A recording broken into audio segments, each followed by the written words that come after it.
Assalamualaikum warahmatullahi wabarakatuh.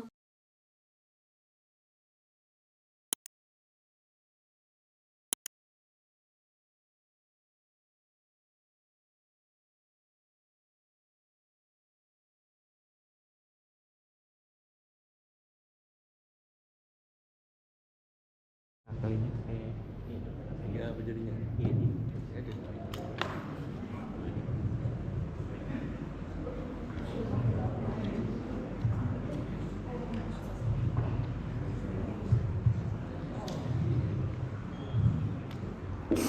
Recording in progress.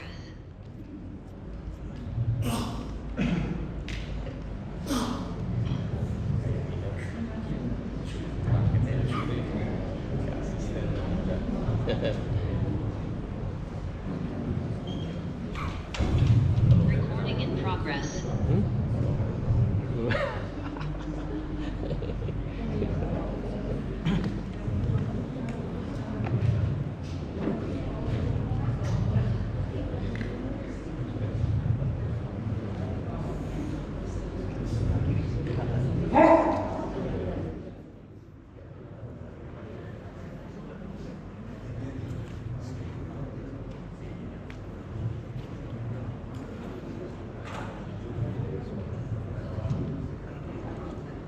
Bismillahirrahmanirrahim.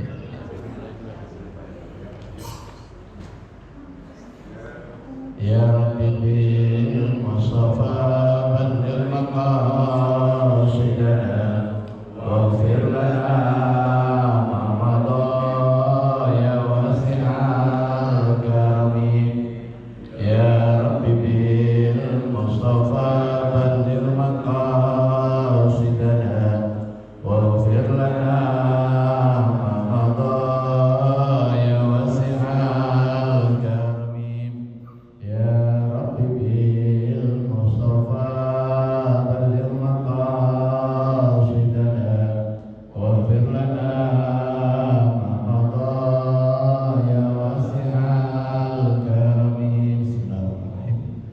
Assalamualaikum warahmatullahi wabarakatuh.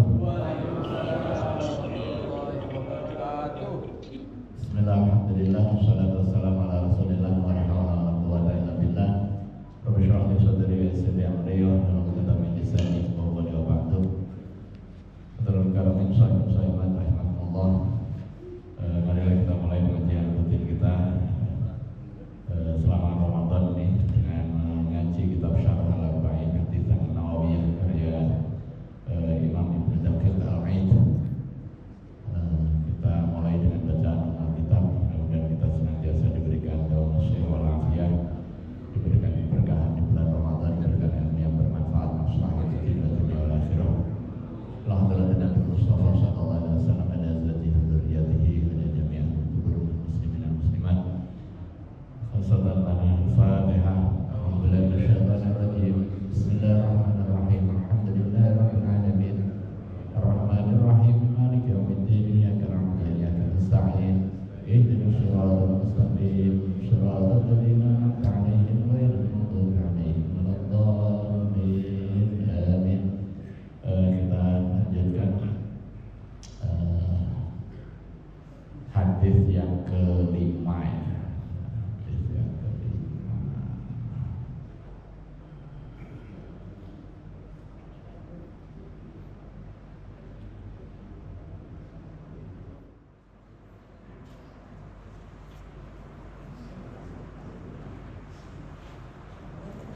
Bismillahirrahmanirrahim.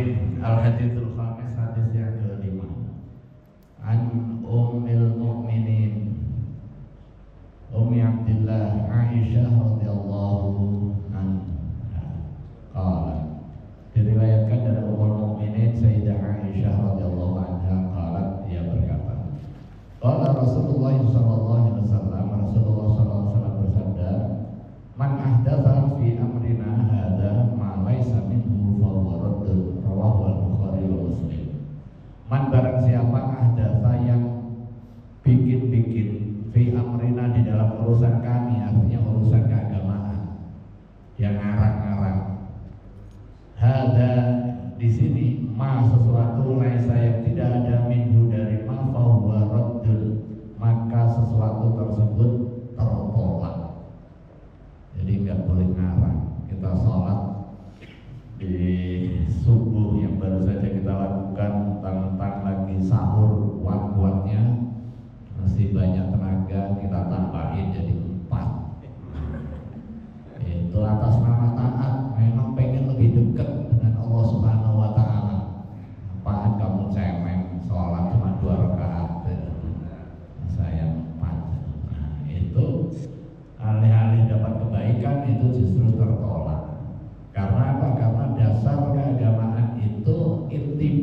mengikuti.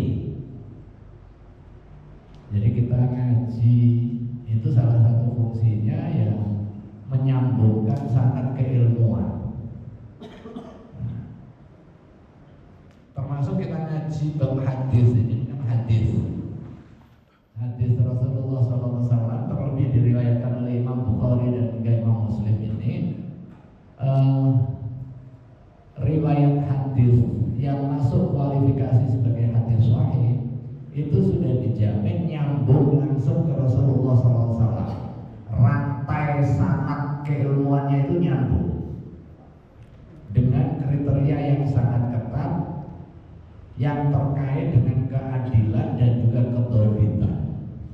Keadilan itu terkait dengan personifikasi si perawi, dia dikenal punya kepribadian yang bagus, kemudian nggak pernah bohong, kemudian dia menjaga muruah, bukan hanya soal kapasitas dia, tetapi juga karakter dia.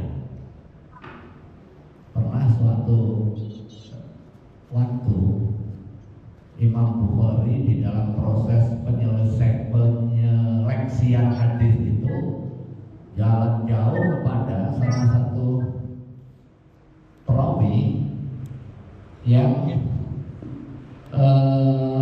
belum diketahui. Akhirnya ya harus datang secara langsung.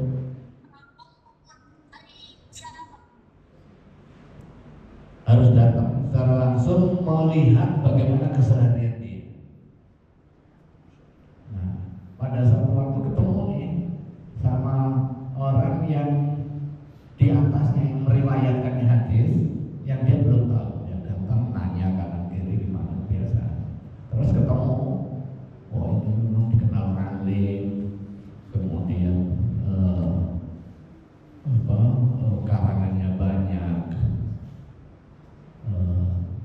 hafalannya banyak, kuat sekali. Tapi pas sembari lagi ngobrol, kemudian ini pecinta hewan.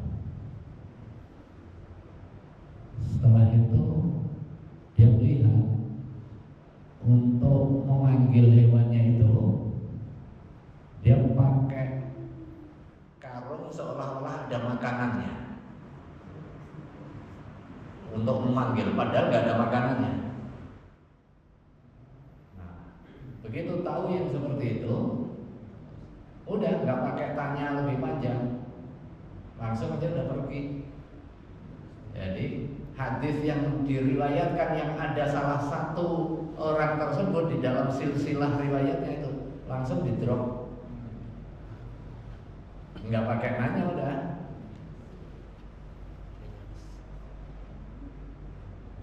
Jadi nggak pakai nanya. Kenapa? Karena ini pada hewan aja bohong.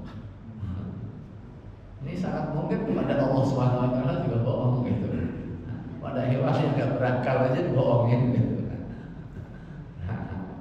Jadi logika sederhananya jalan. Urusan itu mungkin nggak terkait dengan kekuatan hafalan, tetapi terkait dengan etika. Terkait dengan etika. Nah ini sekedar gambaran betapa ketatnya mekanisme seleksi periwayatan hadis. Dari ratusan ribu hadis yang dikumpulkan, itu tidak lebih dari 6.000 hadis yang kemudian dihimpun menjadi kitab Sahih Bukhari. Nah, salah satunya ini.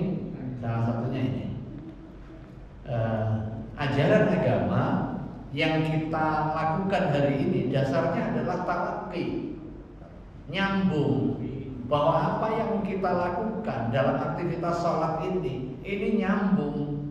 Apa yang kita lakukan ini yang dilakukan oleh Rasulullah SAW sebagaimana kita lakukan. Sungguh pun ayat Al-Quran di dalam perintah sholatnya nggak menjelaskan secara rinci, tapi teknisnya dijelaskan dan diteladankan langsung oleh Rasulullah SAW. Setelah Rasulullah SAW meneladankan cara sholatnya dari perintah umum di dalam ayat Al-Quran, aqimus dirikan sholat tanpa juklak. Di Al-Quran nggak ada juklaknya. Begitu diperintahkan dirikan sholat, tapi gimana cara mendirikannya nggak dijelaskan. Kalau ada orang berpegang hanya pada Quran, sementara dia mungkirul hadis atau kelompok ingkarus sunnah, ya kan ada kelompok ingkarus sunnah karena apa? Ini kan sunnah diriwayatkan oleh orang banyak, nih kemungkinan bohong. Maka udahlah, nggak usah pakai sunnah, pakainya Quran saja. Pakainya Quran saja. Nah, nggak mungkin kita bisa lakukan. Kayak perintah sholat aja contohnya. Aqimus sholat, dirikan sholat. Gimana cara mendirikannya? Kalau tidak melalui hadis. Nah, ini Rasulullah SAW memperoleh wahyu bagaimana cara melaksanakan sholatnya. Setelah beliau melaksanakan, bersabda, "Shollu kama ra'aitumuni usolli." Sholatlah kalian sebagaimana saya melihat atau kamu melihat saya sholat. Nah, ini hadis sahih. Kalau di Jawa katanya dijadikan dasar kewajiban baca usolli kalau sholat. Kenapa? Shollu sholatlah kama sebagaimana ra'aitumuni usolli. Jadi muni usolli. Itu tadi muni usolli. Tahu muni? Muni itu ngucap. Sebagaimana ngucap usolli. Jadi sholat harus pakai usolli. Dan ini apa? Shollu kama ra'aitumuni usolli. Padahal itu bahasa Arab. Shollu, sholatlah kalian kama sebagaimana ra'aitum. Asalnya kan ra'aitum, kamu melihat ni, ra'aitum kemudian nyambung nih jadilah ra'aitumu nih usolli, saya melaksanakan sholat. Jadi sholat yang kita lakukan itu ya teladan langsung. Nah, bagaimana kita memperoleh informasi dari sanad ini? Para perawi hadis, para perawi mencontohkan, dapat contoh, nyambung kepada Rasulullah SAW. Kita ngaji seperti hari ini mempertautkan sanad. Nah, salah satunya adalah mempertautkan sanad. Wa fi riwayat Muslim, dan di dalam riwayat Imam Muslim, man amila amalan laisa alaihi amruna fa huwa raddun. Man barang siapa amila melakukan amal perbuatan, amalan satu perbuatan, satu jenis ibadah, laisa yang tidak ada alaihi atas amal tersebut amruna, sesuatu yang dari kami, fa huwa raddun, maka dia tertolak.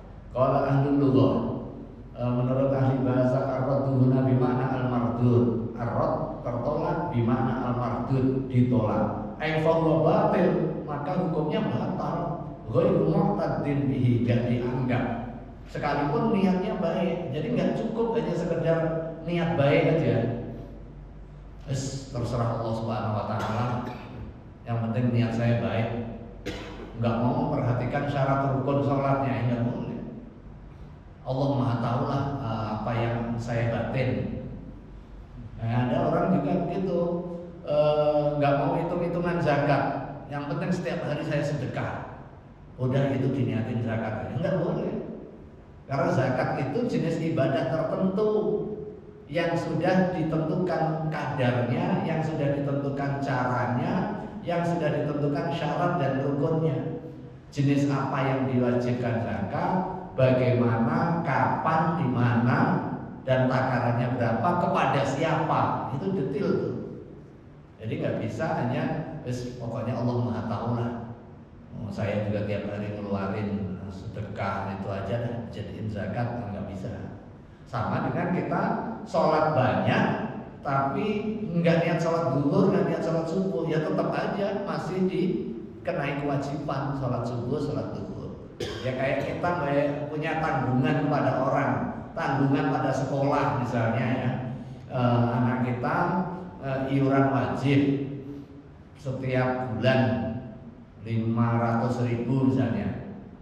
Setiap hari kita nyumbang sekolah, mungkin 200.000, 200.000, 200.000. Tapi kalau belum diniatkan dari awal nyampe ke sekolah ini bayar bulanannya, ya masih ditagih. Sekalipun kita sudah bayarin sekolah misalnya lebih 5 juta misalnya, tapi kalau nggak definitif ya masih ditagih gitu. Hadal hadis qaidah azimah min qawaidid. Hadis ini menjadi kaidah agung di dalam urusan agama. Wa huwa min jawami'il kalim. Dan hadis ini menjadi salah satu kalimah jami'ah yang menjadi salah satu mukjizat Nabi. Jadi salah satu kelebihan Nabi yang tidak dimiliki oleh nabi-nabi yang lain itu adalah utitu jawami'al kalim. Saya diberikan kemampuan untuk merangkai kata yang pendek tapi memiliki makna yang sangat dalam. Nah, salah satunya ini man amila amalan laisa alaihi amruna fa huwa raddun. Ada juga kalimat yang sangat pendek lagi, la darara wa la dirara. Nah, gitu aja. Tapi ini menjadi inti bagaimana relasi antara satu orang dengan orang lain. La darara, tidak boleh menyebabkan bahaya. Wala dirara, dan tidak boleh membalas bahaya dengan bahaya. Atau terjemahan yang lain, tidak boleh menyebabkan bahaya kepada diri dan juga tidak boleh menyebabkan bahaya kepada orang lain. Setiap aktivitas yang menyebabkan bahaya bagi diri dan juga menyebabkan bahaya kepada orang lain, maka itu hukumnya haram. Sekalipun nggak merugikan orang lain, kita ngiris tangan kita, atau kita bunuh diri, atau kita makan makanan yang memang menurut dokter ini membahayakan jiwa kita, yang dilarang, itu menyebabkan doror, itu hukumnya haram. Sebelum sakit itu udah haram gitu. Kalau sakit dibuat sendiri, ya tetangga masih nengok sih, tetangga masih nengok. Cuma itu terlarang secara syar'i. Wala tulqu bi'aidikum ila tahlukah. Jangan kamu jerumuskan diri kepada kebinasaan. Makanya ugal-ugalan di jalan itu bagian dari sesuatu yang terlarang secara syar'i. Sebelum dilarang polisi, ini sudah dilarang secara syar'i. Sekalipun nggak ada polisi misalnya, itu sudah terlarang secara syar'i. Allati utihal Mustafa, yang diberikan kepada Rasulullah SAW. Fa innahu sharihun fi raddi kulli bid'atin wa kulli muhtari'. Karena hadis ini secara sharih menolak setiap bid'ah dan juga setiap hal yang baru. Nah, bid'ah itu tertolak. Nah, bid'ah itu bukan hanya sekedar yang baru, nanti dijelaskan di sini. Tetapi kalau ngarang-ngarang urusan agama yang nggak ada teladannya dari Rasulullah SAW, itu sudah pasti tertolak. Akan tetapi mana yang usul, mana yang furu', nah nanti dijelaskan di sini. Karena itu di sebagian ulama memberikan penjelasan. Bid'ah ada yang hasanah, ada yang dhalalah. Bid'ah yang sesat, bid'ah yang baik. Nah, bid'ah yang baik itu yang pada hakikatnya yang bersifat furu'. Seperti apa contohnya? Misalnya pada saat zaman Nabi nggak ada penulisan mushaf Al-Quran secara rinci, nggak ada huruf titik-titik, nggak ada harokat. Kemudian muncul inovasi, itu bagian dari sesuatu yang bid'ah, sesuatu yang baru, tetapi barunya ini bersifat furu', bersifat cabang dari usul inna nahnu nazzalna dzikra wa inna lahu lahafizun. Kemudian pakai mesin cetak, kemudian sini ngaji direkam kayak gini. Ini sesuatu yang bid'ah, tetapi bid'ah atas sesuatu perintah yang bersifat usul. Usulnya apa? Misalnya kayak gini, ud'u ila sabili rabbika bil hikmati wal mau'izatil hasanah. Ajaklah kepada jalan Tuhanmu dengan cara apa? Al-hikmah wal mau'izatil hasanah, dengan cara penuh hikmah, kemudian dengan nasihat yang bagus, menggunakan sarana yang memungkinkan tersampaikannya dakwah dengan baik dan lain sebagainya. Wa yastadillu bihi ala ibtali jami'il uqud al-mamnu'ah wa adami wujudi samaratiha. Wa yastadillu dan menggunakan dalil bihi dengan hadis ini ala ibtali jami'il uqud atas batalnya setiap atau seluruh uqud al-mamnu'ah yang terlarang, wa adami wujudi thamaratiha dan enggak ada hasil yang diakui. Wastadalla bi ba'du al-usuliyyin dan menggunakan dalil sebagian ahli usul fiqh ala anna nahya yaqtadi al-fasad, bahwa pada prinsipnya larangan itu menunjukkan rusaknya apa yang dilarang. Rusaknya itu artinya ya enggak diterima. Sesuatu yang dilarang dia lakukan ya enggak diterima. Wastadalla wa riwayah al-ukhra wa hiya qawluhum man 'amila 'amalan laisa 'alaihi amruna fa huwa raddun sharihatun fi tarki kulli muhdatsatin. Hadis ini bahkan secara eksplisit menjelaskan tentang perintah meninggalkan setiap yang baru, sawa'un ahdatsaha fa'iluha aw sabaqa ilaiha. Ada kalanya dia yang mengkreasi atau dikreasi orang sebelumnya. Fa innahu qad yahtaju bihi ba'du al-mu'anidin. Karena ada kalanya orang berhujjah alasan, bukan saya kok, ini saya ngikutin leluhur gitu. Ngikutin leluhur. Misalnya datang minta-minta di kuburan misalnya ya. Ziarah kubur ya disunahkan, tapi untuk kepentingan apa? Kepentingan doa, kepentingan mengingat akan kematian. Itu salah satu manfaatnya. Dulu Rasulullah SAW pernah melarang, tapi jangan titik kemudian kita ikut melarang. Jangan titik, karena dulu memang pernah melarang, tapi kemudian Rasulullah memerintahkan. Kuntu nahaitukum an ziyaratil quburi ala fazuruha. Dulu saya pernah melarang ziaratul kubur, tetapi sekarang ziarahlah kalian. Fa innaha tudzakirukumul maut. Karena dengan ziarah kubur akan mengingatkan akan kematian. Ditambah lagi pasti kita datang dengan mendoakan, karena orang yang ada di kubur udah gak bisa ngapa-ngapain, butuh kepada orang yang hidup. Kita doakan, kemudian kita mintakan ampun, kemudian kita sedekah yang pahalanya kita kirimkan. Boleh nggak? Boleh. Memang nunggu gitu kan. Orang kalau ada kesempatan dia hidup pasti akan hidup lagi, itu yang diminta. Yang diminta orang yang mati itu pengennya begitu. Dijelaskan di dalam Al-Quran. Laula akhartani ila ajalin qarib. Ya Allah, mohon please gitu kan. Tunda sebentar aja, tunda sebentar. Ya barang 2 menit. Nah 2 menit. Nah 2 menit. Begitu dah. Apa pengennya? Mau mensedekahkan semua harta yang dia miliki. Tunda ya Allah, tunda gitu. Nah, kalau itu nggak mungkin udah. Idza jaa ajaluhum la yastakhiruna sa'atan wa la yastaqdimun. Apabila sudah datang ajal, nggak akan ditunda dan nggak akan dimajukan juga. Sa'atan, nggak akan ditunda walau sedetik. Oh, kita udah tahu nih kalau semua otomasi naik kereta sedetik ditutup juga tetap aja ditutup kan, nggak ada nego lagi, nggak bisa kita lari ke masinis. Kan dulu bisa itu kan naik apa kereta yang dulu langganan kita itu KRL, terus saya biasanya kalau pulang ke Jawa Timur tuh naiknya di masinis, nggak tempatnya berhenti juga kita minta berhenti bisa bayar 5.000. Tapi kan sekarang nggak bisa. Itu juga malaikat juga nggak bisa disogok juga gitu. Ya Allah, malaikat tunda sebentar aja gitu. Nggak bisa. Laula akhartani ila ajalin qarib. Ya Allah, seandainya Engkau akhartani, Engkau menunda untukku ila ajalin qarib, waktu yang pendek aja. La saddaqana, sungguh saya akan bersedekah, akan membenarkan semua yang kau perintahkan dan lain sebagainya.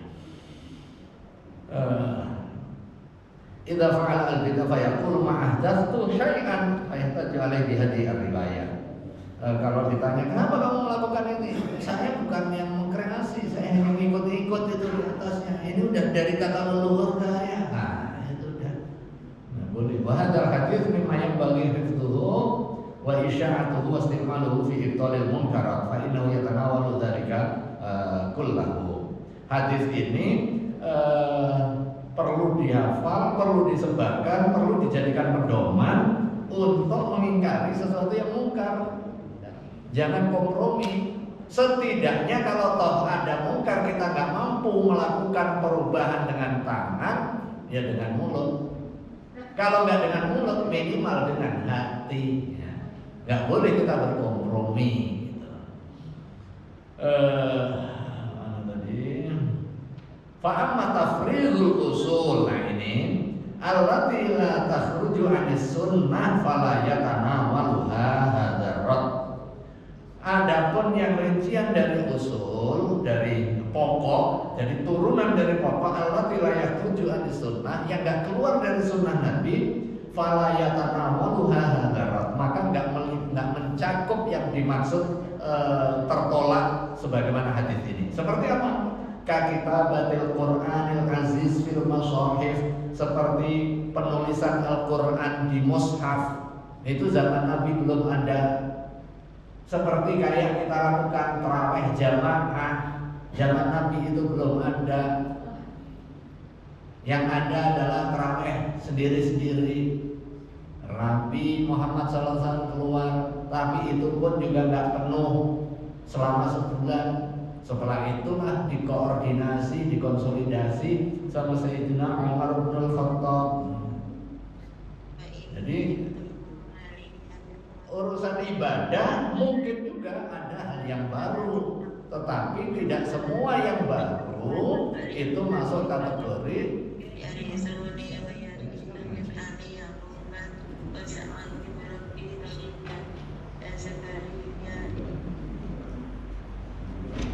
yang berikutnya. Wakal madzahib allati an husni nazaril fuqaha al-mujtahidin yarudduna al-furu' ila al-usul allati hiya qaulu Rasulillah sallallahu alaihi wasallam. Seperti adanya mazhab-mazhab fikih. Misalnya pakai usoli atau enggak, pakai kunut atau enggak, itu masuk furu' yang memang memungkinkan adanya perbedaan. Ada dasarnya apa? Furu' dari usulnya. Jadi ada misalnya zikir berjamaah. Itu diturunkan dari apa? Dari ayat Al-Qur'an yang bersifat umum. Uzkurullaha dzikran katsiran. Berzikirlah kalian dengan zikir yang banyak. Kemudian kapan waktunya? Bukratan wa asila. Atau baca Yasin atau baca kalimat thayyibah khusus di malam Jumat. Enggak ada dalilnya khusus di malam Jumat mengkhususkan. Memang enggak ada, tetapi ada perintah umumnya. Kapan itu zikir? Zikir itu bisa waktu tertentu, bisa sambil berdiri, bisa sambil duduk, bisa bukroh, bisa asila, bisa pagi, bisa sore. Nah dari situ ada hadis yang lain. Sebaik-baik amal adalah yang rutin. Khairul a'mali adwamuha. Maka kemudian kita rutinkanlah setiap malam Jumat. Kemudian ada dalil keutamaan malam Jumat sebagai sayyidul ayyam. Maka kemudian dirangkai. Oh ya sudah kalau gitu, untuk kepentingan mudawamah, untuk kepentingan muwadzabah, kepentingan menjaga rutinitas saya setiap malam Jumat deh. Nah, jadi enggak semua yang baru itu jadi bid'ah, dhalalah. Ini penjelasan secara lebih detailnya. Yarudduna al-furu' ila al-usul allati hiya qaulu Rasulillah sallallahu alaihi wasallam, yang juga tetap bersandar kepada statement dari Rasulullah sallallahu alaihi wasallam. Wa kal kutubi al-mawdu'ah fil nahwi wal hisabi wal faraid, seperti kitab-kitab yang ditulis, kitab tentang nahwu, ada mubtada, ada khobar. Zaman Nabi nggak ada. Ada harokat, ada fathah, ada dhammah, ada kasroh. Ini baru belakangan. Loh, berarti dulu nggak bisa baca dong? Ya kita aja sekarang nggak bisa baca kalau nggak ada harokatnya. Kalau dulu ya bahkan nggak ada titiknya, Ya kayak dulu kita nggak jadi masalah kalau nggak pegang laptop, nggak pegang handphone untuk telepon orang. Nah, sekarang kalau menggunakan cara sekarang, gimana ya orang dulu itu? Kalau mau ngobrol sama orang tuanya jauh, kita di Jakarta, orang tua kita di Madura misalnya. Ya kalau menggunakan cara pandang sekarang ya nggak masuk akal. Gimana caranya? Ya dulu gitu. Nah, sekarang seperti yang sekarang ini nggak ada harokatnya sama sekali kan? Bahkan titiknya kadang hilang juga. Ilmu nahwu, ilmu hisab, ilmu faraid pun sebagai ilmu itu juga baru. Ilmu usul fiqh juga baru. Nah itu tidak masuk kategori sesuatu yang baru yang tertolak. Wa ghairi dzalika minal ulum mimma marji'u wa mabnahu ala aqwali Rasulillah sallallahu alaihi wasallam. Yang ujungnya dan pijakannya adalah sabda baginda Rasulullah sallallahu alaihi wasallam. Fa inna dzalika la yadkhulu fi hadzal bab. Kalau ada pertanyaan nanti langsung aja ya. Al hadits sadis. Sekarang masuk ke hadis yang ke-6. An Abi Abdillah An-Nu'man bin Bashir radhiyallahu anhu qala, diriwayatkan dari Abu Abdillah Nu'man bin Bashir radhiyallahu anhu qala, ia berkata, sami'tu Rasulullah sallallahu alaihi wasallam yaqul, saya mendengar Rasulullah sallallahu alaihi wasallam bersabda, innal halala bayyinun wa innal harama bayyinun wa bainahuma umurun mushtabihatun la ya'lamuhunna katsirun minan nas. Innal halala, sesungguhnya yang halal bayyinun itu jelas, wa innal harama, dan yang haram bayyinun itu jelas, wa bainahuma umurun mushtabihatun, dan di antara yang halal dan yang haram ada sesuatu yang remeng-remeng, la ya'lamuhunna, yang tidak diketahui, yang mushtabihat katsirun minan nas, kebanyakan orang enggak tahu. Nah, ini kalau orang enggak ngerti harokat, biasanya ada juga yang seringkali lucu gitu. Innal halala baina wal harama baina wa bainahuma umur mustabihat. Yang halal itu baina itu dengan bayyinun kan beda. Kalau bayyinun jelas, kalau baina antara. Yang halal antara, yang haram antara, yang antara di antara yang antara, jadi bingung. Nah, di sini ada 3 hukum dijelaskan. Yang halal jelas, yang haram jelas. Cuma di antara yang halal dan yang haram ini ada yang nggak jelas, yang kebanyakan orang nggak tahu. Apalagi sekarang dengan perkembangan teknologi pangan yang begitu rumit, kemudian perkembangan kuliner yang begitu banyak. Ini pergaulan internasional kita terbuka, restoran macam-macam, kadang namanya aja kita nggak tahu, apalagi ingredientnya, apalagi komposisinya. Bahannya apa, proses pembuatannya gimana nggak tahu, harus dihindari. Nah di sini, famanit takos syubhat, barang siapa yang menjauhi yang syubhat, faqad istabra'a lidinihi wa irdihi, maka sungguh dia akan terbebas dari tanggungan agamanya dan kehormatannya. Waman waqa'a fi syubhat, waman, dan barang siapa waqa'a, terjatuh fi syubhati, terhadap yang syubhat, udah tahu syubhat tetap aja diemban, waqa'a fil haram, maka dia jatuh kepada yang haram. Karwahi, seperti penggembala, yar'a, menggembalakan haulal hima, di sekitar batas.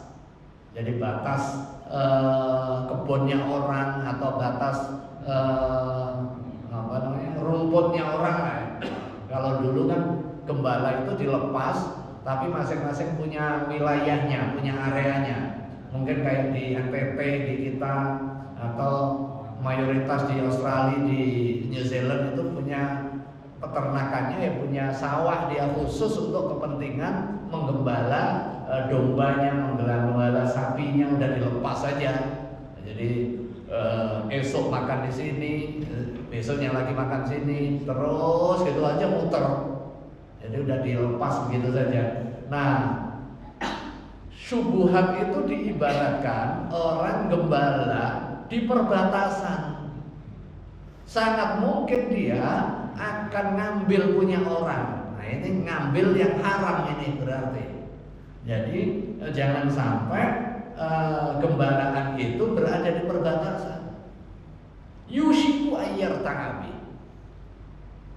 akan diduga kuat akan jatuh masuk kepada punya orang tadi. Ala wa inna likulli malakin hima, ketahuilah bahwa bagi setiap pemimpin, setiap raja itu punya batasan-batasannya. Ala wa inna himallahi maharimuhu, ketahuilah bahwa batasan yang ditetapkan oleh Allah Subhanahu wa taala itu adalah hal yang diharamkannya. Itu menjadi batasan kita. Ala wa inna fil jasadi mudghah, ketahuilah bahwa di dalam jasad ini ada sekerat daging. Idza sholahat atau idza sholuhat, apabila bagus daging tersebut, sholuhal jasadu kulluh, maka akan bagus seluruh anggota tubuh. Wa idza fasadat, apabila rusak, fasadal jasadu kulluh, maka semua jasad kita akan rusak. Ala wahyal qalbu, ketahuilah itu jasad atau itu sekerat daging itu adalah al-qalbu, hati, yang akan menggerakkan seluruh aktivitas kita. Kalau hatinya kotor, ya nggak akan bisa menerima kebaikan sebaik apapun nasihat yang diberikan. Nah, makanya ini sekarang kita ketemu untuk kepentingan sofaul qalbi. Yang motorin hati apa? Maksiat. Satu, maksiat akan membuat noktah hitam di hati kita. Kalau maksiatnya dibiarkan dan dibiasakan terus, noktah-noktah lama-lama menutupi hati. Kalau udah tertutup hatinya, lama-lama hatinya mati. Jadi al-qalbul mayyit. Maksiat yumitul qalba. Bukan hanya sekedar maksiat, bahkan terlalu banyak bercanda. Nggak serius, itu yumitu al-qalba. Rawahu al-Bukhari wa Muslim, diriwayatkan Imam Bukhari dan juga Imam Muslim. Hadzal haditsu aslun azimun min usul syariah. Hadis ini merupakan salah satu prinsip di dalam syariah. Qala Abu Dawud al-Sijistani,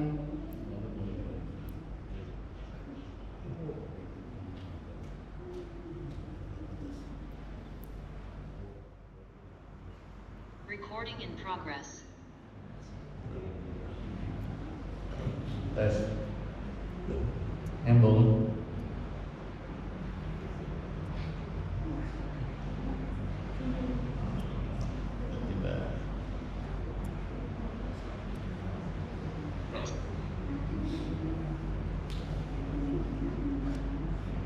Oke, nyambung ya. Tes.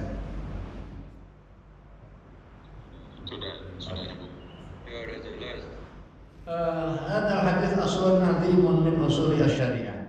Qala Abu Dawud as-Sijistani, al-Islamu yaduru ala arba'ati ahadits. Inti dari keislaman itu berputar pada 4 hadis. Zakar min hadzal hadis. Salah satunya adalah hadis ini. Wa ajma'al ulama ala azimi mawqi'ihi wa katsiri fawaidihi. Tes.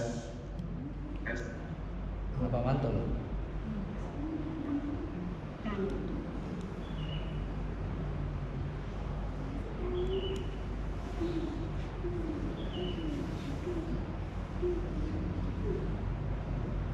Oke.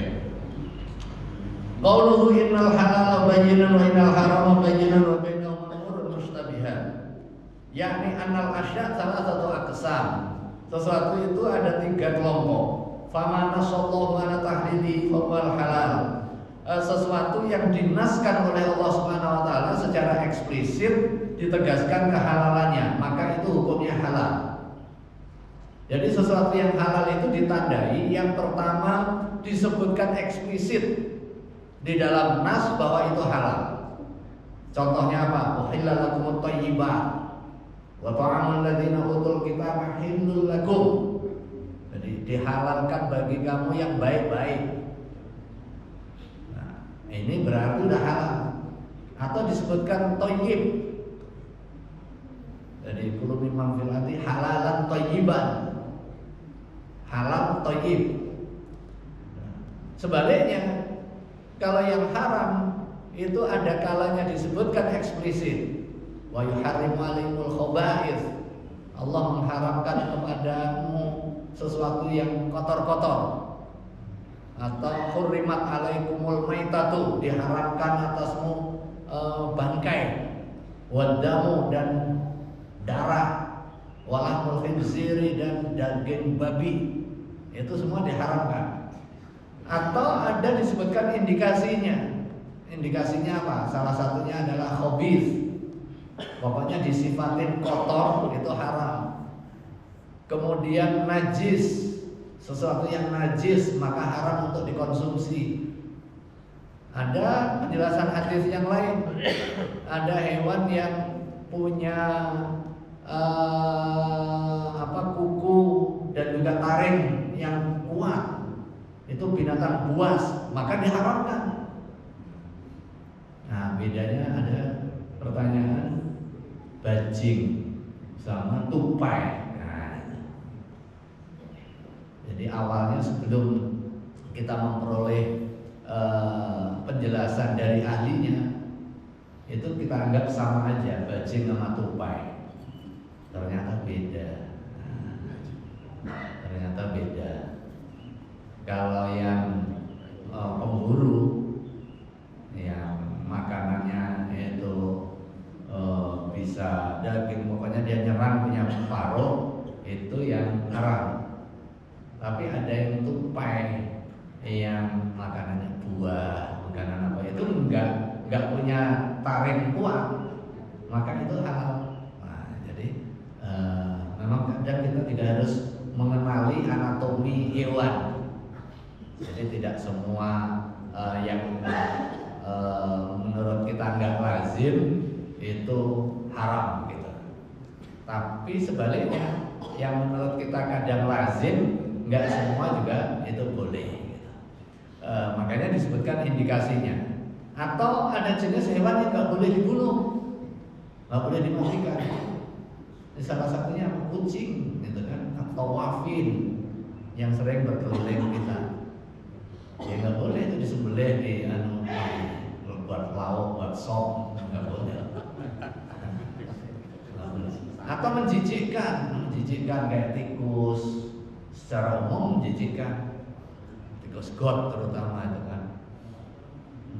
Tapi kadang ada juga orang yang bikin apa namanya mie, ya? Mie tikus. Bunyinya sih mie ayam, tapi jadi dari tikus. Pernah juga saya pas tinggal di Jakarta Timur di Klender. Udah langganan kita, tiba-tiba ada berita kegerebek. Ternyata ketahuan itu ada banyak pakai tikusnya bekas itu. Ternyata dibuat itu, ya Allah ya Rabbi. Tahu sendiri kalau apa namanya tikus Jakarta kan, tikus Betawi gede-gede gitu. Atau tikus Depok. Tikus gede-gede gitu kan. Kucing aja takut, ya kan? Kucing aja takut. Udah pernah makan tikus dong. Iya, dimabuk karena nggak tahu. Itu ada langganan. Makanya jangan ngejar murah aja. Cari yang murah. Biasanya ibu-ibu dibandingin. Enak murah sana aja gitu. Terus juga ada jiwa investigasinya. Jangan mentang-mentang murah kemudian kita kejar nih. Ini yang paling sering apa? Kerupuk itu, kerupuk kulit tuh kan. Kerupuk kulit itu juga sensitif tuh. Apa? Bisa jadi itu sumbernya kulit sepatu. Kulit yang nggak jelas asal usulnya. Makanya ini juga hati-hati memang. Nah, itu masuk kategori yang syubhat. Nah, la ya'lamuhunna katsirun minan nas, yang enggak banyak orang tahu. Nah, solusinya apa? Ittaqu syubhat, jauhi dulu yang syubhat. Makanya ini kan puasa ini biasanya hangout yang paling favorit sama keluarga itu kan kuliner gitu kan. Buka bersama itu penuh itu. Saya hari pertama udah diajak buka bersama ya kerjaan. Akhirnya kemarin juga buka bersama kan. Ya harus pilih gitu kan. Pilih resto, pilih tempat makan. Ya yang paling gampang yang sudah bersertifikat halal itu paling gampang gitu kan. Nggak mungkin juga kita ngecek di dapurnya bagaimana cara nyembelihnya gitu. Tapi yang paling gampang ya nyari bersertifikat halal sehingga kita terjamin. Iya sekarang kan macam-macam tuh, semuanya penuh lagi kan. Semuanya penuh. Cukup dengan tulisan no pork, no lard, no apalagi no alkohol, nggak cukup. Yang benar daging sapinya dari mana? Bagaimana prosesnya? Siapa yang ngolah? Apalagi sekarang sudah sangat terbuka, siapa saja bisa masak dengan bumbu dari mana saja. Chinese food, Korean food, Japan food, ya mungkin Thailand. Ya mungkin dirasa enak sih. Enak sih. Recording in progress. Kayaknya sinyalnya belum bayar. Saya pakai sinyal di sana. Pakai plus Pak. Ya, pakai plus. Enggak tahu nyambung sendiri. Pakai plus. Dan nyambung lagi belum? Tes.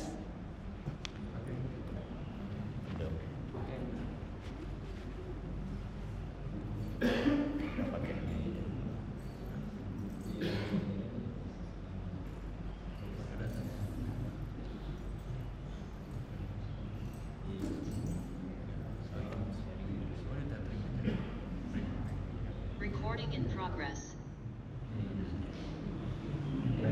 Ikut. Kenapa? Lemah. Atau karena terlalu banyak pakai? Belum ada yang pakai.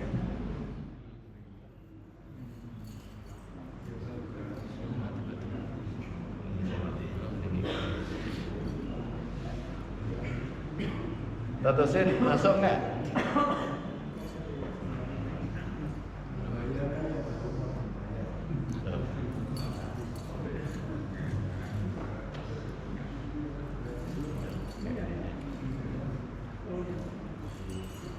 Recording in progress.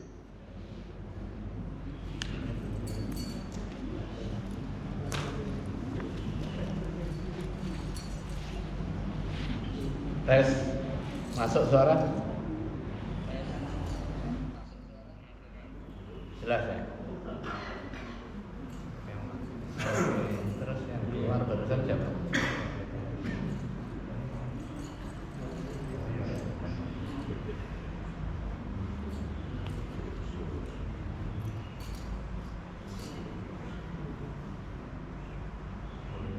Oke, saya lanjut. Recording in progress. Oke, kita lanjutin al-halal bayyinun wa innal harama bayyinun wa bainal umur mustabihat, yakni anal asya' salah satu aqsam. Sesuatu ada 3 jenis. Yang pertama yang sudah dijelaskan di dalam nas tentang kehalalannya maka hukumnya halal. Kaqaulihi ta'ala seperti firman Allah, uhilla lakumut thayyibat, dihalalkan untuk kamu yang bagus-bagus. Wa ta'amul ladzina utul kitaba halal lakum, dan makanan ahli kitab itu halal bagimu. Wa kaqaulihi uhilla lakum ma wara'a dzalikum wa nahwi dzalika wa man asallahu ala tahrimihi. Yang kedua adalah yang dinaskan oleh Allah Subhanahu wa taala atas keharamannya.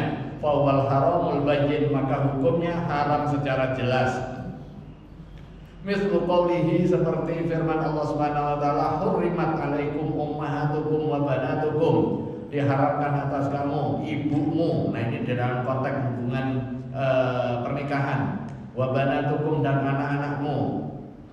Wa hurrima alaikum saydul barri ma dumtum huruma, dan diharamkan atas kalian yaitu berburu sepanjang kamu sedang ihram. Nah ini keharamannya muakkad, pas ihram kita nggak boleh berburu. Wa katahrimil fawahish ma dhahara minha ma batan, wa kullu ma ja'alallahu fi haddan aw uqubatan aw wa'idan fa huwa haram. Setiap hal yang Allah jadikan adanya had, adanya hukuman, aw uqubatan aw wa'idan atau ancaman, fa huwa haram, maka hukumnya haram. Wa amma syubuhat, adapun yang syubuhat fa ya kullu ma tatanazahu al-adillah minal kitab was sunnah wa tatajadabu al-ma'ani fal imsak anhu warahun.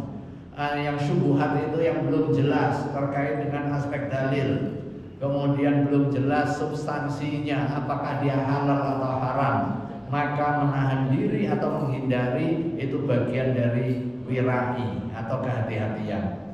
Wa qad ikhtalafa ulama fil mushtabihat allati asyara ilaiha Nabi sallallahu alaihi wasallam fi hadal hadits. Para ulama berbeda pandangan mengenai pengertian al-mushtabihat yang diisyaratkan oleh Nabi di dalam hadis ini.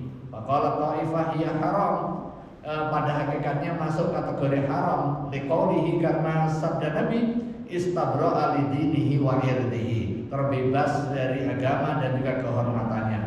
Qalu, mereka para ulama berkata, wa man lam yastabri lidinihi wa irdihi faqad waqa'a fil haram. Begitu tidak bebas terhadap urusan agama dan kehormatannya, berarti dia telah jatuh kepada hal yang haram. Nah, yang berikutnya qala taifatun ukhra, kelompok yang lain berkata al-mushtabihat al-mazkurah fi hadzal hadits la naqulu inna halalun wa la inna haram. Mushtabihat di sini enggak bisa dikatakan ini halal, ini haram karena belum jelas. Cuma karena belum jelas maka harus dihindari sampai ada kejelasan apakah ini halal atau haram. Ketika belum jelas ya dihindari. Fa inna sallallahu alaihi wasallam ja'ala bainal halal al-bayyin wal haram al-bayyin. Karena Rasulullah SAW menjadikan yang syubhat ini antara dua halal yang sudah jelas, haram yang sudah jelas. Di antaranya belum jelas. Fayam bagi an natawaqqafa anha, maka harus berhenti dari sesuatu yang mustabihat tadi. Wa hadza min babil wara' aidan, dan ini masuk kategori bab wirai. Wirai itu menjaga diri dari sesuatu yang belum jelas. Termasuk begitu disajikan, ada di meja ini punya siapa ini? Nggak boleh kita langsung membak. Sampai ada kejelasan. Jadi langsung bilang ini hukum asalnya punya saya. Sampai ada orang yang ngaku, nggak boleh. Kalau kita nggak merasa beli, hukum asalnya punya orang lain. Sampai dinyatakan ini silakan Pak. Nah, ini berarti baru jelas nih.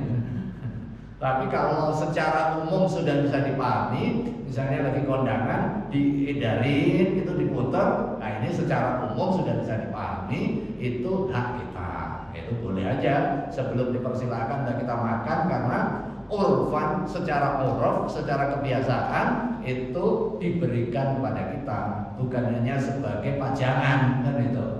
Tapi kalau urufnya itu sebagai pajangan, misalnya pas pernikahan ada pisang digantung, ya kan itu biasanya pajangan kan? Kita ambilin, nggak boleh. Jadi kembalinya kepada uruf tuh. Ya kan ada kan ya tradisi pisangnya Betawi itu kan, pisang kan memang hanya untuk pajangan aja kan? Iya kan biasanya itu untuk pajangan aja kan pisangnya itu. Yang di depan biasanya pisang satu tundun itu, pisang raja biasanya. Jangan kemudian mumpung hampir gak ada orang yang mesti dikasih. Jadi kembali kepada urufnya. Yang berikutnya mana tadi? Wa hadza min babil wara' aidan. Wa qad thabata fi hadits sahihain min hadits Aisyah radhiyallahu anha qalat ikhtasama Sa'ad bin Abi Waqqas wa 'Abd bin Zum'ah fi bulan. Nah, ada suatu waktu dua orang konflik mengenai kedudukan anak. Jadi ini anak terlahir, ibunya jelas, tapi bapaknya nggak jelas. Kemudian konflik nih antara Sa'ad bin Abi Waqqas dan 'Abd bin Zum'ah fi bulan tentang kedudukan seseorang. Faqala Sa'ad, ya Rasulullah, wahai Rasulullah SAW, hadza ibnu akhi, ini anak dari ponakanku. Dari siapa? Dari Utbah bin Abi Waqqas.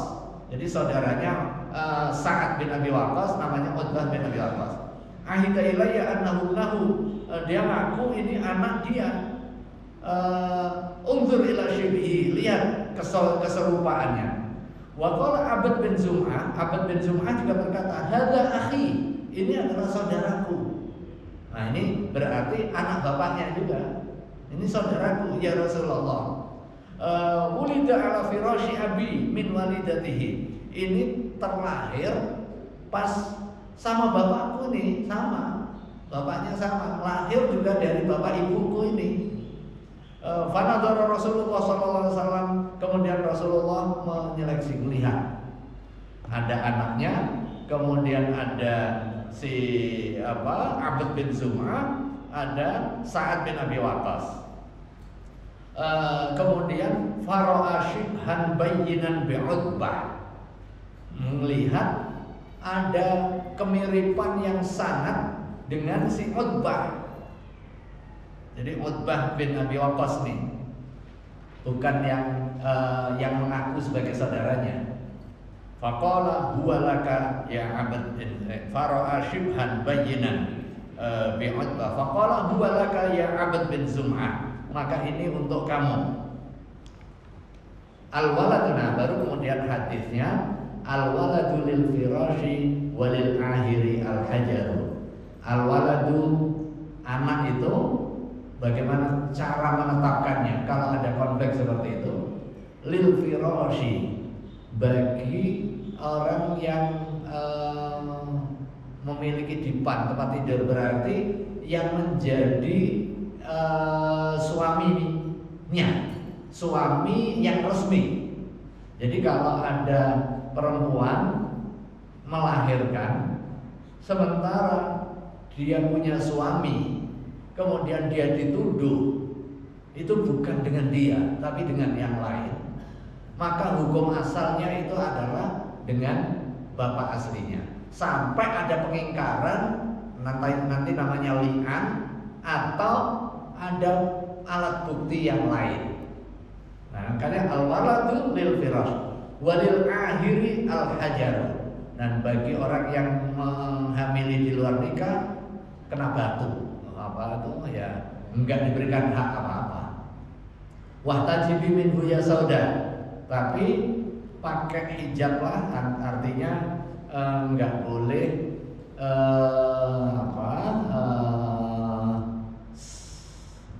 Fahtajibi itu pakai hijab, pakai ya, karena ada syubhah.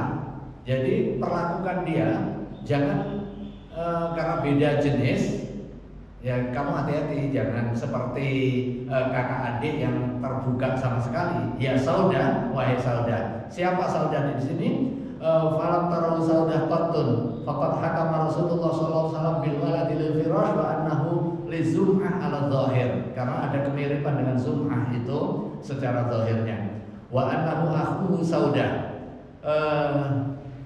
Sementara, nah kenapa diberikan kepada Zum'ah tadi? Huwa laka ya Abad bin Zum'ah, karena apa? Tidak sekedar karena kemiripan, tetapi karena kondisi faktualnya, anak ini terlahir dari ibu, pas ibu ini punya suami, suaminya yang sudah jelas, maka al-waladu lil firash, anak ini dinisbatkan kepada orang yang terikat di dalam hubungan perkawinan tersebut. Tetapi karena di situ ada syubhah, maka kepada saudara kandungnya, yaitu si saudah tadi, untuk juga berhati-hati di dalam hubungan, karena di situ ada syubhah. Wa annahu akhu faqad hakama Rasulullah sallallahu alaihi wasallam bil waladi lil firash wa annahu li zum'ah ala zahir wa annahu, dan sesungguhnya si Zum'ah tadi, atau ya Abad bin Zum'ah, atau siapa yang ya Zum'ah tadi, Zum'ah akhu sauda, menjadi saudaranya sauda zaujun Nabi sallallahu alaihi wasallam, istri Nabi, li'annaha bintu Zum'ah, karena sesungguhnya dia anak perempuannya dari Zum'ah. Wa dzalika ala sabilil taghlib la ala sabilil qat'i. Tsumma amara Saudah bil ihtijab minhu. Kemudian Rasulullah SAW memerintahkan untuk pasang hijab. Jadi berhati-hati. Kepentingannya apa? Lisyubhah ad-dakhilah alaihi, karena ada syubhah. Jadi khawatir nanti itu bukan saudara kandungnya. Kalau bukan saudara kandung berarti auratnya juga beda. Aurat antara saudara kandung dengan ibu bapak dengan keluarga inti dengan orang lain itu beda. Fahtata li nafsihi wa dzalika min fi'li al-khaifina minallahi azza wa jalla. Kemudian dia berhati-hati untuk dirinya. Itulah yang merupakan pekerjaan atau amal dari orang yang takut Allah Subhanahu wa taala. Idza kana walad ibnu Zum'ah fi ilmillahi azza wa jalla lama amara Saudah bil ihtijab minhu. Ketika memang itu yakin, maka enggak akan ada perintah untuk ihtijab kepada Saudah. Kama lam yakun bil ihtijab min sa'iri ikhwaniha. Sebagaimana dia tidak diperintahkan, si Saudah tadi enggak diperintahkan untuk ihtijab dengan saudara-saudaranya yang lain, tapi khusus kepada yang satu ini diperintahkan untuk ihtijab. Qala la taqul innama fa'ajidu ma'ahu ala syaid kalban akhar. Nah ini juga riwayat yang lain. Wa fi hadis Adi bin Hatim, di dalam hadis Adi bin Hatim annahu qala, ia berkata, ya Rasulullah, inni ursilu kalbi wa usammi alaihi. Saya melepaskan anjing buruan, kemudian saya membaca asma Allah. Nah, di dalam ketentuan umumnya, begitu kita melepaskan binatang buruan, kemudian dapat buruannya, maka buruannya itu halal. Tetapi ketika dia melepaskan binatang buruan, kemudian dia membaca tasmiyah, tapi dia menemui ada binatang lain, binatang buruan lain. Jadi fa'ajidu ma'ahu ala syaidi kalban akhar, anjing buruan yang lain juga sama makan buruan. Jadi dapat satu ini dihasilkan oleh dua hewan buruan. Maka la ta'kul, jangan kamu makan. Kenapa? Innama samaita ala kalbika walam tusammi ala ghairihi. Kamu kan membaca tasmiyahnya khusus untuk binatang buruanmu, sementara yang lain itu belum tahu tuh. Maka itu namanya syubhah, nggak boleh kamu makan. Sama ketika ada binatang buruan, begitu kena, kita sudah baca basmalah, mati, maka halal hukumnya. Tetapi begitu kena, jatuh di air, maka menjadi nggak boleh dimakan. Karena apa? Syubhah. Ada kemungkinan matinya karena tembakan atau karena buruan kita, ada kalanya matinya karena kecemplung air.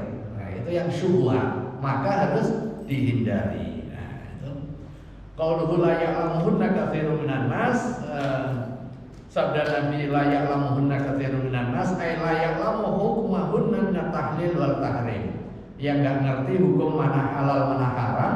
Wa illa falladhi ya'lamu asyubha ya'lamu min haitsu innaha mushkilah li taraddudiha baina umurin muhtamalah.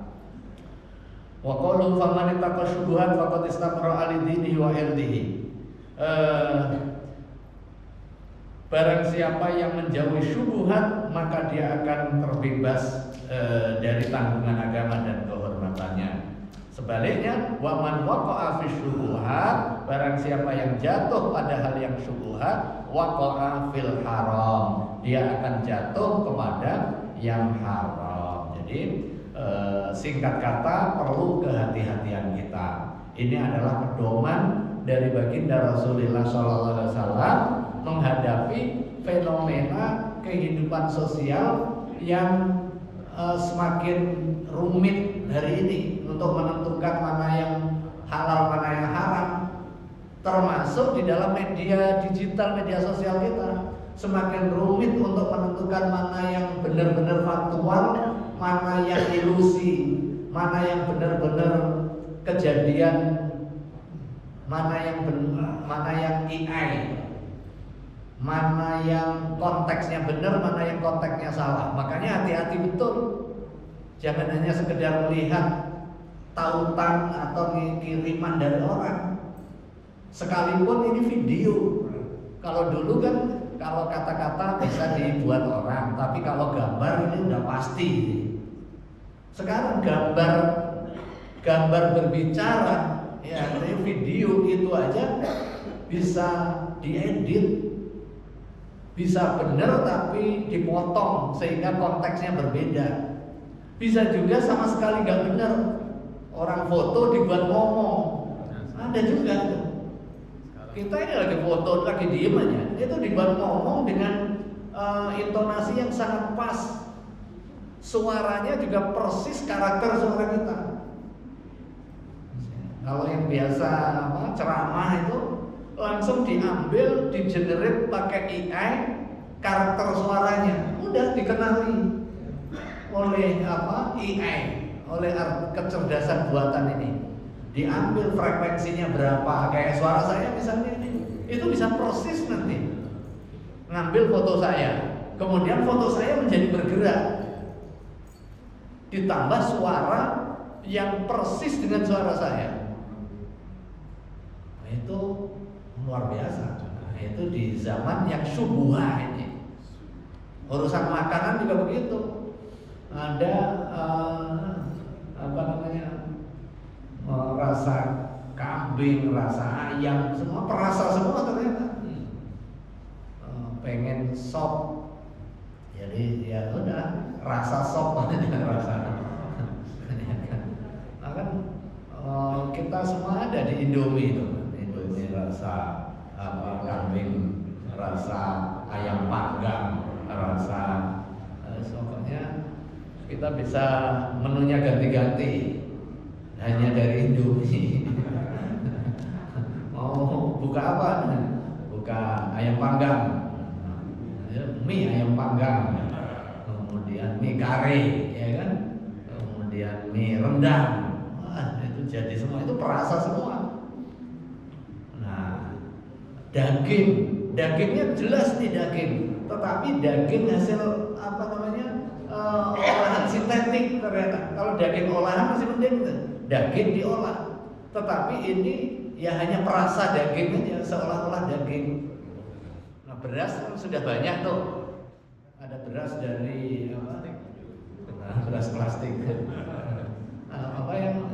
Yang dari Jepang yang biasa orang diet tuh, nasi apa?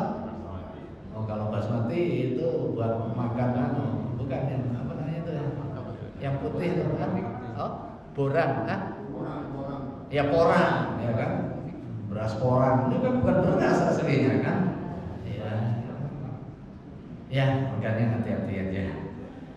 Salah satu kuncinya ya kalau makan itu lihat aja ada halalnya atau enggak, itu aja. Fa idza fahimta hadza dzahara laka qaulu sallallahu alaihi wasallam. Nah ini apabila kamu memahami ini semua, yang terakhir qaulu sallallahu alaihi wasallam, nampak bagimu sabda Rasulullah ala wa inna fil jasadi mudghah, di dalam anggota tubuh kita ada sekerat daging. Nah, sekerat daging ini akan sangat ditentukan dengan apa yang kita konsumsi. Karena apa? Kullu lahmin nabata min suhtin, di keterangan hadis yang lain, setiap daging setiap daging yang tumbuh dari yang haram, fannaru aulabi, maka neraka akan lebih utama baginya. Di dalam keterangan hadis yang lain, ketika ada seseorang, kalau yang kemarin kan ada orang datang dengan pakaian bersih, kalau ini ada orang datang dengan pakaian lusuh, udah jelas nih dari perjalanan jauh. Kemudian berdoa, ya Rob, dengan penuh khusyuk dia berdoa, tetapi doanya enggak diijabah. Kemudian para sahabat nanya, ya Rasulullah, ini kan kelihatan orang musafir. Penjelasan dikau, ya Rasulullah, doa orang musafir itu mustajab. Jadi doa orang musafir itu mustajab. Makanya kalau ada orang bepergian, apalagi bepergiannya umroh haji, itu mustajab doanya.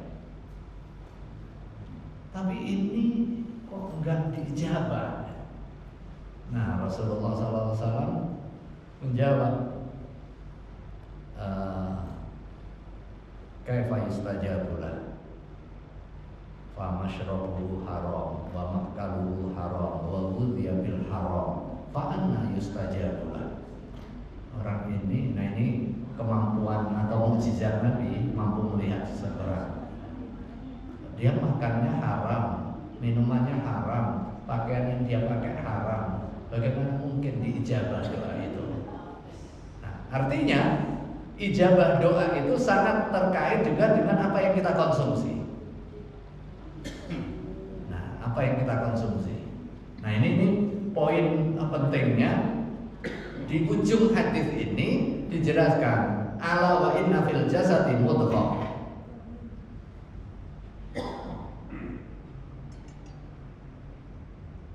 Sungguh di dalam anggota tubuh kita itu ada mudghah. Idza shaluhat shaluhal jasadu kullu wa idza fasadat fasadal jasadu kullu. Jika dia baik maka akan menyebabkan baik seluruh anggota tubuh. Jika dia buruk menjadi buruk semuanya. Apa? Al-qalbu. Wallahu a'lam bishawab. Mudah-mudahan ada guna dan faedahnya. Kita akhiri dengan bacaan Ummul Kitab Al-Fatihah. A'udzubillahi minasyaitonir rajim. Bismillahirrahmanirrahim. Alhamdulillahirabbil alamin. Arrahmanir rahim. Maliki yaumiddin. Iyyaka na'budu wa iyyaka nasta'in. Ihdinas siratal mustaqim. Siratal ladzina an'amta 'alaihim ghairil maghdubi 'alaihim waladdallin. Amin. Astaghfirullahaladzim, astaghfirullahaladzim, astaghfirullahaladzim. Allahumma shalli ala sayyidina Muhammadin hamdan yafi'u ni'amahu wa kafi mazidah ya rabbana. Lakal hamdu ma yanbaghi li jalali wajhikal karim wa 'azimi sultanik. Allahumma ighfir lana wa liwalidayna warhamhuma kama rabbayana shighara. Allahumma ighfir lana wa li ikhwanina alladhina sabaquna bil iman wa la taj'al fi qulubina ghillan lil ladzina amanu rabbana innaka ra'ufur rahim. Allahumma anfa'na bima 'allamtana wa 'allimna ma yanfa'una wa sahhil lana umurana fid dinina wa dunyana. Allahumma inna nas'aluka khaira hadzal yawm wa khaira ma fihi wa khaira ahlihi wa inna na'udzubika min syarri hadzal yawm wa syarri ma fihi wa syarri ahlihi. Rabbana atina min ladunka rahmah wa hab lana min amrina rasyada. Rabbana atina fid dunya hasanah wa fil akhirati hasanah wa qina adzabannar. Subhana rabbika rabbil izzati amma yasifun wa salamun 'alal mursalin walhamdulillahi rabbil alamin. Wa minkum. Wassalamualaikum warahmatullahi wabarakatuh.